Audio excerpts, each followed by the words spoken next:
Valérie Pécresse, merci beaucoup, bienvenue. Merci à vous, Natacha Polony, merci de m'avoir invitée. Merci d'avoir accepté cette invitation qui a été lancée donc à l'ensemble des candidats, notamment l'ensemble des candidats au Congrès LR. Donc vous avez répondu à cette invitation, ce qui déjà est un signe de l'attention portée à cette problématique du Made in France, à la production en France. Donc l'idée est de vous interroger pendant 20 minutes sur le fond de votre programme pour réindustrialiser. Dans la mesure où la crise du Covid a fait apparaître au grand jour les problèmes monstrueux que posait la désindustrialisation de la France, un terme qui était totalement passé inaperçu, personne ne s'intéressait à cette question-là ou très peu, et aujourd'hui on s'aperçoit que dans tous les programmes des candidats, donc la réindustrialisation apparaît. Encore faut-il savoir comment on fait. Donc je vais vous poser d'abord une question que j'ai posée à l'ensemble des candidats qui sont passés avant vous. J'aimerais que vous posiez votre diagnostic sur cette désindustrialisation, sur l'état de la France aujourd'hui. Qu'est-ce qui a provoqué ça exactement? Parce que le diagnostic permet ensuite disons, de prescrire la bonne médecine. Nous allons donc d'abord essayer de savoir comment on en arrive là. Alors d'abord, pour vous dire que cette question de la réindustrialisation est un fil rouge de mon action en tant que présidente de la région Île-de-France. Parce que la région Île-de-France a été par le passé une très grande région industrielle. Et la désindustrialisation qui a frappé un certain nombre de ces territoires, on pense à la vallée de la Seine, on pense à la Seine-Saint-Denis, c'est des territoires, ou au Val-de-Marne, ce sont des territoires qui se sont petit à petit désindustrialisés et ça a laissé place, et on le sait bien, à du chômage de masse, à des quartiers ghettos, avec un enfermement communautaire, parce qu'on avait fait venir des travailleurs migrants pour occuper ces emplois dans les usines, et les usines fermant, on est arrivé à un système qui a appauvri des territoires et qui a causé vraiment, j'allais dire, la désespérance de la population et des problèmes sociaux qui sont énormes. Donc cette question de la réindustrialisation, je sais qu'on vous a beaucoup parlé, j'imagine aujourd'hui, de la souveraineté de la France, on vous a beaucoup parlé de la vision d'avenir, mais c'est aussi une question sociale et une question territoriale. Il y a des pans entiers de l'économie qui ont fichu le camp et dans des territoires qui se sont terriblement appauvris. Alors comment on en est arrivé là? Eh bien, je crois qu'il y a eu un discours utopiste qui a été tenu sur une France sans usine, dans lequel on a imaginé que le tertiaire, soi-disant non polluant, allait remplacer l'industrie elle-même polluante. Je crois qu'aujourd'hui, il faut complètement renverser ce paradigme. Je crois, à l'inverse, que la réindustrialisation est bonne pour le climat. Je pense que la réindustrialisation est à privilégier de manière très vigoureuse si on veut relever le défi climatique. C'est important parce que certains verts nous disent surtout pas la croissance, surtout pas d'usines, surtout pas produire, il faut produire moins. Et moi je crois à l'inverse qu'en faisant ça, eh bien, qu'est-ce qu'on fait? On importe des produits qui ont des bilans carbone catastrophiques. L'empreinte carbone française aujourd'hui a baissé de 25% dans les dernières années, tandis que l'empreinte carbone de nos importations a augmenté de 72%. Donc si on réindustrialise, c'est bon pour la planète. Ça, et donc il ne faut pas avoir peur de la croissance verte et du produire local. Alors j'ajoute enfin que sur cette question de la désindustrialisation, on a perdu des savoir-faire. Parce qu'on n'a pas su valoriser, notamment auprès de la jeunesse, nos métiers industriels. Et là-dessus, c'est quelque chose d'assez dramatique. C'est pour ça, dans ma politique de réindustrialisation, j'évoquerai aussi un sujet qu'on évoque peu, qui est la qualification de notre jeunesse, son orientation, que je veux confier aux régions et au milieu économique pour vraiment valoriser l'enseignement professionnel. Alors, vous avez déjà commencé à évoquer des points absolument essentiels. On va partir peut-être de ce que vous disiez sur la dimension environnementale. On s'aperçoit que aujourd'hui, cette question environnementale, là aussi, commence à être mise en avant et notamment, on s'aperçoit qu'il y a aujourd'hui des propositions, des mesures pour permettre une taxe environnementale aux frontières de l'Europe. Première question, taxe environnementale, oui, très bien, mais jusqu'où, de quelle manière? Et surtout, pourquoi pas des taxes sociales, c'est-à-dire ce qui s'appelle en bon français du protectionnisme? Pourquoi est-ce que c'est acceptable quand il s'agit d'écologie, mais qu'en revanche, ça ne dérange personne, ou ça n'a dérangé personne jusqu'à présent, de faire fabriquer des produits par des gens qui n'avaient aucun droit social, ce qui détruisait mécaniquement notre modèle social. Alors, je vous prends au mot, ça m'a dérangé. En tant que présidente de région, j'ai passé des marchés publics colossaux. Par exemple, j'ai acheté 3000 bus électriques pour remplacer les bus diesel. C'est le plus grand appel d'offres européen sur les bus électriques. J'ai mis systématiquement dans tous mes marchés des clauses, ce qu'on appelle RSE, responsabilité sociale et environnementale. Donc l'environnement, mais aussi le social. Et ça a permis quoi? Ça a permis de ne pas choisir des bus électriques chinois. Ils étaient moins chers, mais ils ne respectaient pas la responsabilité ni sociale ni environnementale. Donc quand on veut réserver des marchés publics à des entreprises vertueuses, c'est-à-dire essentiellement des entreprises européennes qui respectent ces normes à la fois sociales et environnementales, on peut d'ores et déjà le faire. Dans ma propre région, 80% de la commande publique est passée à des PME et 80% de ces PME sont françaises. Donc on voit bien d'ores et déjà que certains vont vous parler de Small Business Act en bon français dans le texte, certains vont vous parler de responsabilité sociale, de barrières écologiques. On peut d'ores et déjà les mettre dans nos marchés publics. Quand on veut, on peut. Alors oui, je suis pour une barrière écologique aux frontières de l'Europe. Le mot protectionnisme ne me fait absolument pas peur. Pour moi, l'Europe ne doit pas être le ventre mou de la mondialisation. Et moi, j'insiste sur un autre mot, le mot réciprocité. Parce que l'Europe doit exiger des empires la réciprocité. Donc, il n'est pas question pour moi d'acheter des bus chinois si les Chinois n'acceptent pas d'acheter des bus Iveco, Heuliez, Alstom. La réciprocité, et quand il n'y a pas de réciprocité, préférence européenne. Alors ça nécessite de réviser tous les traités de libre-échange signés par l'Union européenne, dans lesquels il n'y a pas de réciprocité. Parce que je prends un simple exemple, quand il a été question de créer, donc de mettre en place des accords avec les États-Unis avaient pour leur marché public une préférence américaine.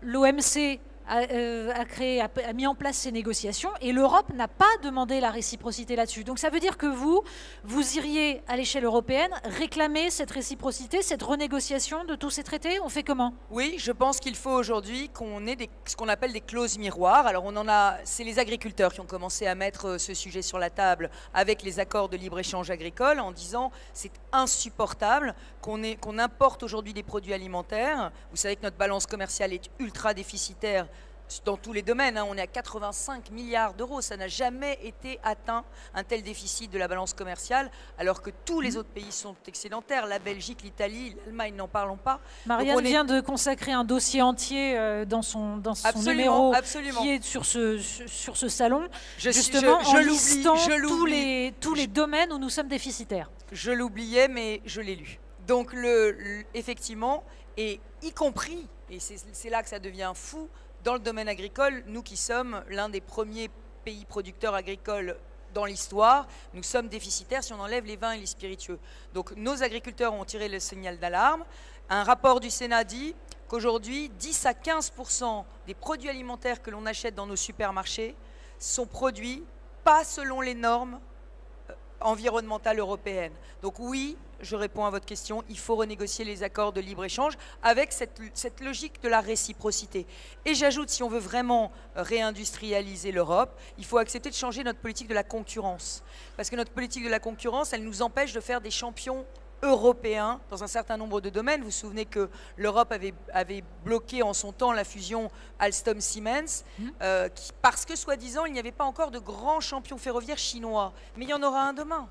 Oui, puis surtout ça a abouti au démantèlement d'Alstom dans l'indifférence générale. Et aujourd'hui, on est en train désespérément d'essayer de récupérer au moins les turbines Arabelle qui sont un élément essentiel de souveraineté. Sauf qu'à l'époque, personne n'avait rien dit, pas plus votre parti politique que les autres. Ah si, nous on a lutté contre les démantèlements d'entreprises, contre les rachats d'entreprises, parce que ce que nous pensons, c'est qu'il faut, enfin moi ce que je pense, c'est qu'il faut créer un haut conseil à la souveraineté économique et numérique auprès du président de la République. Il ne faut pas seulement que ce soit des décisions de Bercy, un peu techniques, sur qui a le droit de racheter quoi. Il faut que ce soit des décisions vraiment politiques. C'est ce que font les États-Unis avec le dispositif CFIUS. eux, aujourd'hui, ils peuvent dire oui ou non au rachat d'une entreprise stratégique. Et c'est particulièrement important aussi pour les entreprises du numérique. Il faut qu'on veille fiscalement à la transmission d'entreprise et à la possibilité de transmettre son entreprise, parce que très souvent, c'est au moment de la transmission que l'entreprise est vendue et qu'elle est vendue à des avoirs étrangers. Je reviens 30 secondes sur votre haut commissariat à la souveraineté économique. Ça consiste en quoi exactement? Parce que c'est pour interdire des acquisitions ou des prises de position, c'est ça? Cela dit, ça existe déjà dans la loi Pacte. Qu'est-ce que ça apporterait de plus? D'abord, ce serait une procédure qui serait politique et non plus seulement administrative. Alors, par moment, on voit le ministre des Finances tonner et dire « j'en fais une décision politique ». Mais au quotidien, c'est aujourd'hui un comité technique de Bercy. Si on le met auprès du président de la République, ça devient un comité politique. Qu'est-ce qu'il aurait comme mission? 3 missions. La première, c'est évidemment de décider ou non si un investissement peut se faire ou s'il porte atteinte à un intérêt stratégique français. Deuxième mission, vérifier les engagements des investisseurs étrangers lorsqu'ils ont repris une entreprise française pour voir s'ils les tiennent. Je pense par exemple à Châteauroux, à la question d'Alvance Wheels, qui fait des jantes aluminium pour l'automobile. Il y avait un repreneur qui aujourd'hui se désengage. On ne peut pas avoir ce genre de choses, surtout quand on a touché des aides publiques. Et puis troisième sujet, c'est qu'il faut qu'on identifie les productions stratégiques que nous devons relocaliser. Au plan national et au plan européen. Alors, je pense aux puces électroniques, par exemple. Il faudrait un plan de 150 milliards d'euros, on le sait, pour pouvoir produire les puces électroniques dont nous avons besoin aujourd'hui pour toute l'Europe. Et aujourd'hui, on voit bien que nos producteurs d'automobiles, nos producteurs d'électroménagers sont complètement dépendants et n'arrivent plus à produire parce que nous sommes dépendants d'un marché qui se rétracte. Alors, on va aller plus précisément sur cette question-là, elle est fondamentale. Comment vous définissez les filières? Parce que pour l'instant, en effet, le refus de l'État de voir des acquisitions, des participations, en gros, ça marche quand il s'agit de Couche-Tard, etc. Mais en revanche, quand c'est Holcim qui reprend la farge, là, ça dérange personne et on laisse faire. Donc, comment on définit les filières stratégiques, et ensuite comment on définit ce que vous esquissiez, c'est-à-dire ce que nous devons fabriquer à l'échelle française, ce que nous pouvons faire à l'échelle européenne, quels sont en gros les cercles concentriques que vous définiriez? Alors d'abord, moi je ne suis pas dans la présidence verticale, donc ce n'est pas le président qui a la science infuse et qui décide un jour que telle filière est prioritaire et que telle autre ne l'est pas. Ça doit être un débat parlementaire, et ça doit être aussi un débat européen, c'est-à-dire qu'il faut que ce soit démocratiquement décidé. Il faut que le peuple soit consulté. Je vous donne un exemple. On a eu un sujet sur le sucre il n'y a pas longtemps, puisque vous savez, dans la filière betterave, il y a eu la jaunisse. Et nous sommes soumis aux règles du zéro phyto.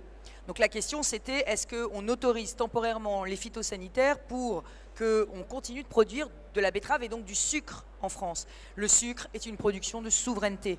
Et si nous n'avions pas fait cette dérogation, pour laquelle j'ai plaidé très vigoureusement, si nous n'avions pas fait cette dérogation au zéro phyto, eh bien les Allemands, les Pays-Bas, eux, avaient pris une disposition de dérogation, et donc ils étaient sur le point de mettre la main sur l'ensemble de la production sucrière en Europe.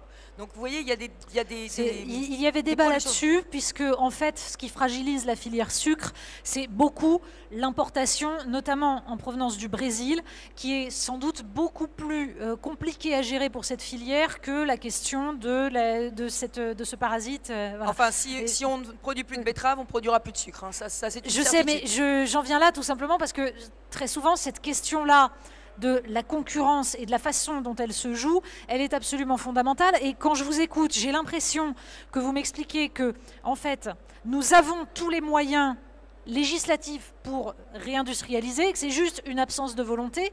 Mais la question se pose quand on a un système comme le nôtre actuellement. Je prends l'exemple du sucre.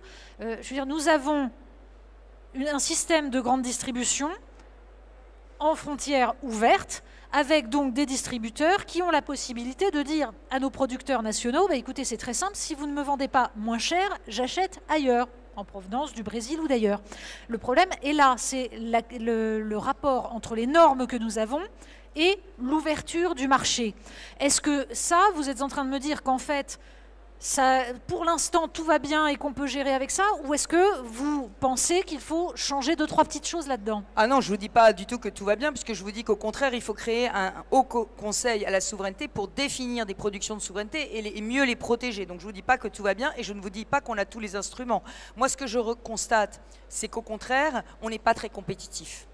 Et cette question de la compétitivité, il faut l'aborder. Parce que dans la réindustrialisation, il y a certes un volet protection, mais ça ne suffira pas. On n'est pas l'Albanie et la Corée du Nord. On ne va pas s'enfermer derrière une ligne Maginot. Le sujet, c'est de devenir exportateur. Pour devenir exportateur, il faut être compétitif. Ce n'est pas uniquement produire pour notre marché local, l'enjeu. C'est vraiment pouvoir rayonner à travers le monde et faire rayonner nos produits à travers le monde. Donc comment on devient compétitif?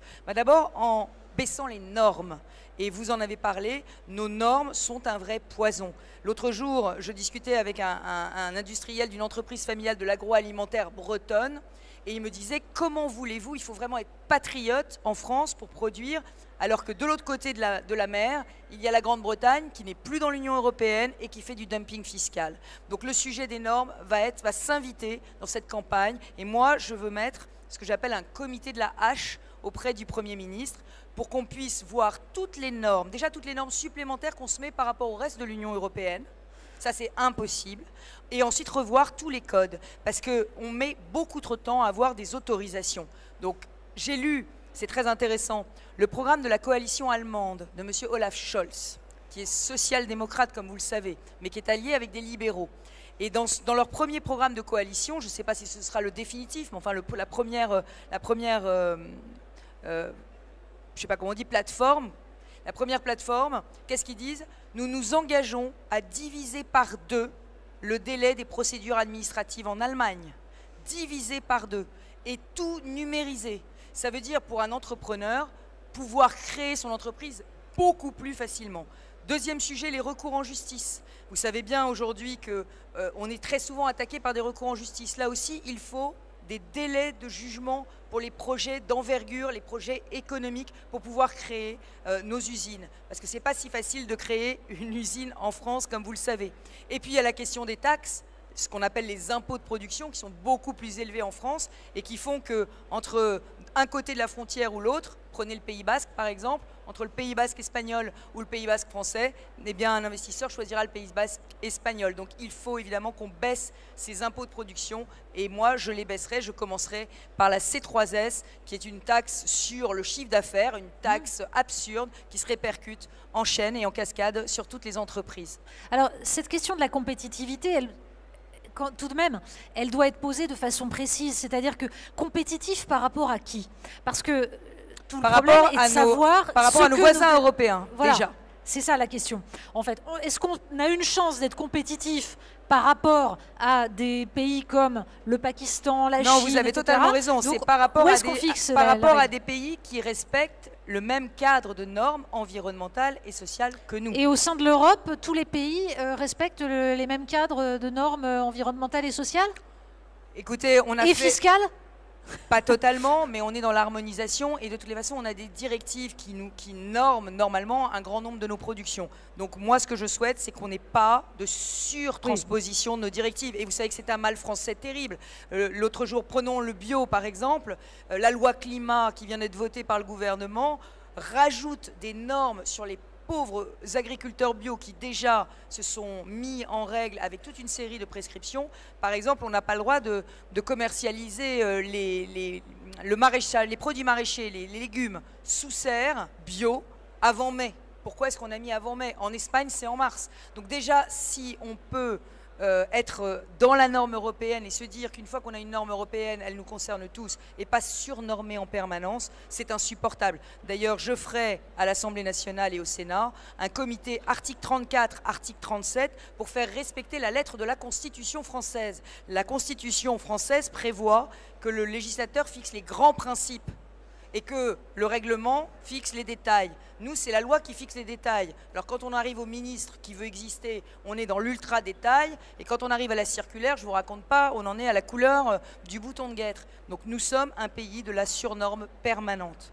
Et de la surprécaution, oui. Madame Polony, parce qu'on n'a pas parlé du principe de précaution, mais c'est aussi un vrai sujet, le principe de précaution, parce que ça bloque l'innovation.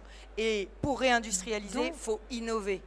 Il faut innover. Comment définissez-vous, dans ces cas-là, la nécessaire protection? C'est-à-dire que si vous supprimez, donc si je vous suis bien, vous enlevez le principe de précaution de la Constitution. Non, je ne l'enlève pas, mais je l'interprète complètement différemment. Mais ce sont les juges en général qui l'interprètent. Oui, vous avez raison. Les juges l'interprètent, mais il est flou. Donc le sujet, c'est de réussir à vraiment prioriser l'innovation. Prioriser l'expérimentation en matière de recherche. Et moi, ce que je ferais, et ce que j'aurais voulu faire il y a quelques années, mais que je n'avais pas fait, qu'on n'avait pas pu faire, c'est que je ferais un ministère de la recherche et de l'industrie, ensemble, pour donner un vrai signal que l'objet de notre recherche, ça doit être l'innovation. L'innovation.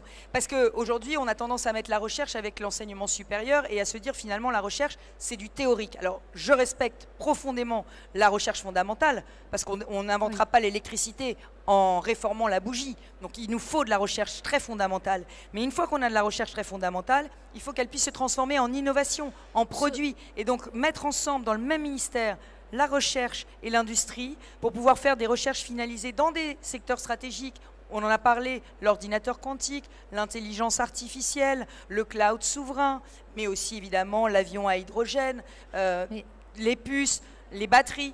Pardon, mais pour tout cela, d'abord, il y a une question, j'allais dire, de fléchage des aides de l'État, c'est-à-dire qu'il y a des crédits pour aider les entreprises dans la recherche. Le problème, c'est qu'en général, l'État donne de l'argent, il n'y a aucune condition, il n'y a aucune façon de vérifier où va cet argent. Et en général, on le sait tous, il a profité à des grands groupes qui n'ont pas réinvesti en France, qui ne créent plus d'emplois en France. Nous avons publié à Marianne un tableau l'an dernier de l'évolution de l'emploi créé par les grandes entreprises du CAC 40.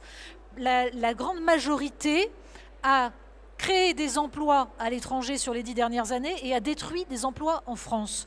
Donc, qu'est-ce qu'on fait? On leur dit que c'est uniquement en leur parlant d'innovation que ça va marcher et qu'elles vont gentiment revenir, ou on essaye d'orienter l'argent de l'État et l'investissement pour les forcer? Alors là où vous avez complètement raison, c'est qu'aujourd'hui, il y a plus de 2000 aides aux entreprises en France. Alors je vous passe la paperasse. Et il y a 300 dispositifs d'aide aux entreprises qui font moins de 5 millions d'euros, qui sont cornaqués par l'État. Donc on est dans un maquis administratif au niveau des aides aux entreprises qui est totalement contre-productif. Donc moi ce que je pense, c'est que ce qui est beaucoup plus utile, c'est effectivement les baisses de taxes pour pouvoir avoir un environnement favorable à la création d'entreprises. Ça c'est beaucoup plus positif. Et sur les questions de l'innovation, là aussi, vous avez raison, il faudrait vraiment focaliser ces aides à l'innovation d'abord sur les entreprises innovantes et les jeunes pousses. Certaines viennent des grands groupes et sont des spin-offs de grands groupes. Moi, je n'oppose pas PME et grands groupes sur l'innovation parce que je pense que la force de la France, la force de l'industrie française... Il y a beaucoup d'innovation dans les PME. Oui, mais il y en a peut-être pas suffisamment. Et il y en a beaucoup aussi dans les grands groupes. Donc il faut vraiment qu'ils puissent travailler vraiment ensemble. Mais je vais vous donner aussi un scandale. Est-ce que c'est normal? Moi, j'ai lancé il y a 10 ans, quand j'étais ministre de la Recherche, le brevet européen. On n'y est toujours pas. On n'a toujours pas un brevet unique européen. Vous imaginez ce que ça permettrait, le brevet unique européen? Ça permettrait de déposer un brevet dans un seul pays de l'Union et qu'il soit valable partout et qu'il n'y ait qu'une seule cour de justice, la Cour de justice française, qui puisse trancher tous les litiges liés à ce brevet. Donc vous voyez, il y a encore énormément de choses si on veut devenir une société d'innovation. Et nos chercheurs, il ne faut pas se leurrer, s'ils partent à l'étranger, c'est aussi parce qu'on a un écosystème de recherche qui n'aide pas suffisamment la recherche de rupture. C'est aussi parce qu'on a un État qui n'investit plus. Dans la recherche, c'est aussi parce qu'on a un État qui n'investit plus, qui sous-paye ses chercheurs, justement parce qu'il n'y a plus d'argent. Donc non, la question est aussi celle de l'équilibre budgétaire qui va permettre d'investir. Il les sous-paye parce qu'il ne veut pas faire de choix. Il les sous-paye parce qu'en réalité, eh bien, on a un écosystème de recherche et que comme on ne veut pas prioriser certains choix, c'est pour ça que je veux un ministère de l'Industrie et de la Recherche. Vous savez, les États-Unis ont fait quelque chose qui s'appelle la DARPA. La DARPA, c'est une agence américaine qui assume de prioriser sur un certain nombre de produits d'innovation qui sont stratégiques. Nous, on ne veut pas faire ce travail-là, on ne veut pas faire ces choix-là, parce que c'est difficile de choisir. Donc, il faut qu'on choisisse. Alors, on l'a un petit peu fait à travers les plans d'investissement d'avenir, un petit peu, mais pas assez. Et dans les plans d'investissement d'avenir, on ne cible pas suffisamment la recherche la plus innovante, c'est-à-dire la recherche fondamentale. Alors, on était sur la recherche, venons-en à ce que vous évoquiez au tout début, la question de la formation aussi. C'est-à-dire que là aussi, la crise du Covid nous a démontré une chose, c'est que nous avions une perte là aussi de compétitivité de la recherche française, une détérioration du niveau même de l'ensemble des universités françaises.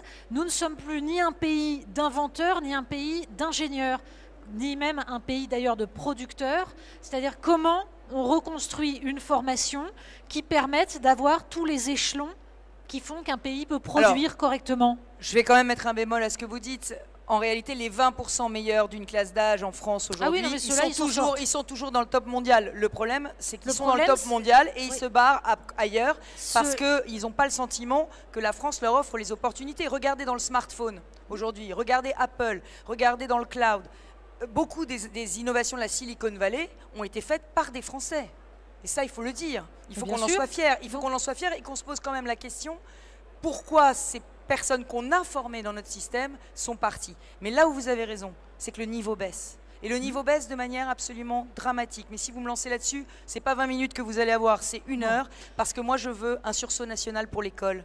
Et je n'accepterai plus que nous soyons le dernier pays de la classe européenne en mathématiques dans les enquêtes PISA. Pas la France, qui rivalise de médailles Fields avec les États-Unis et la Russie. Ça veut dire remettre des maths, ça veut dire aussi développer les compétences, amener les meilleurs à l'enseignement, y compris en deuxième carrière, avec des professionnels qui viendraient en deuxième carrière pour enseigner des disciplines qui sont en pénurie de vocation et de recrutement, dont les maths, et essayer vraiment...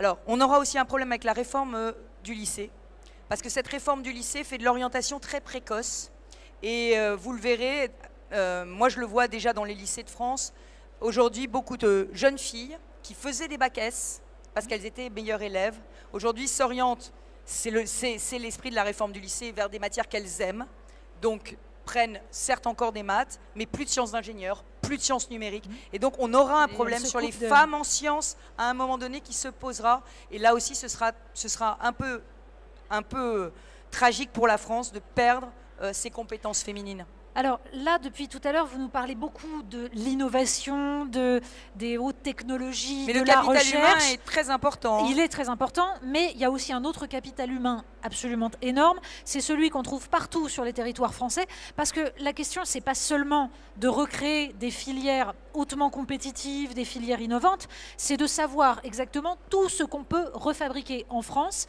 Et j'ajoute une dimension, c'est la question de la répartition sur le territoire. La réindustrialisation, ça relève aussi de l'aménagement du territoire. Qu'est-ce que vous proposez pour mettre fin à ce processus de métropolisation qui fait que, si j'ai bien les chiffres en tête, 82% des emplois créés dans les 10 dernières années l'ont été dans les métropoles françaises.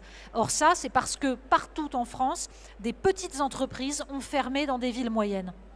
Alors d'abord, la métropolisation des emplois va avec la désindustrialisation, parce que c'est beaucoup plus difficile dans une métropole de créer une usine, puisque ça pollue beaucoup. Donc c'est deux mouvements parallèles en réalité. Métropolisation, ça veut dire transformation de l'économie en économie de service. Et donc ce qu'il faut, l'industrie, elle se développera nécessairement dans les territoires, parce qu'il faut de l'espace pour pouvoir gérer les ressources. Donc les deux vont ensemble. Sur les territoires, il y a plusieurs sujets. Le premier, c'est évidemment l'accès au numérique. On ne pourra pas réindustrialiser un territoire si on n'a pas de la fibre sur tous les territoires. Donc pour moi, le fibrage de l'ensemble du territoire est une priorité. Ça va aussi avec le capital humain, parce qu'on a parlé des ingénieurs et on a parlé des scientifiques, mais on n'a pas parlé aussi des ouvriers qualifiés. Donc il faut orienter nos jeunes vers ces métiers de l'industrie, dans tous les territoires pour qu'il y ait un vivier humain dans les territoires.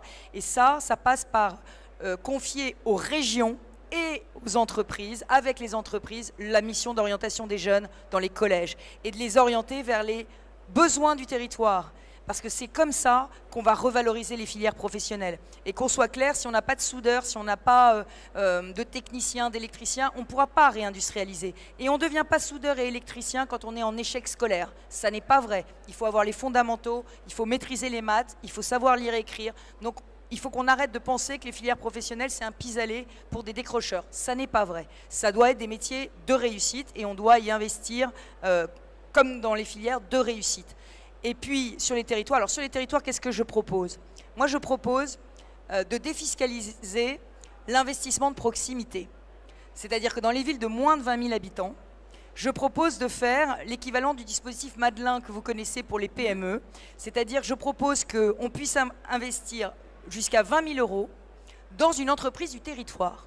Une TPE, une PME, une entreprise artisanale, un commerce, et que ce soit défiscalisé à hauteur de 50%. Quel est l'intérêt? Eh bien, c'est de travailler sur ce qu'on appelle, en bon français dans le texte, puisque nous sommes au salon du Made in France, la love money. La love money, c'est quoi? Eh bien, c'est les voisins, les cousins, les amis qui investissent dans une PME pour la faire grandir. Et je suis certaine que ça permettra d'aider notamment à la transmission des PME, qui est un gros sujet, vous le savez, dans les territoires, mais aussi à la création d'entreprises dans ces territoires. Et puis, je défiscaliserai les donations pour créer aussi un choc de transmission.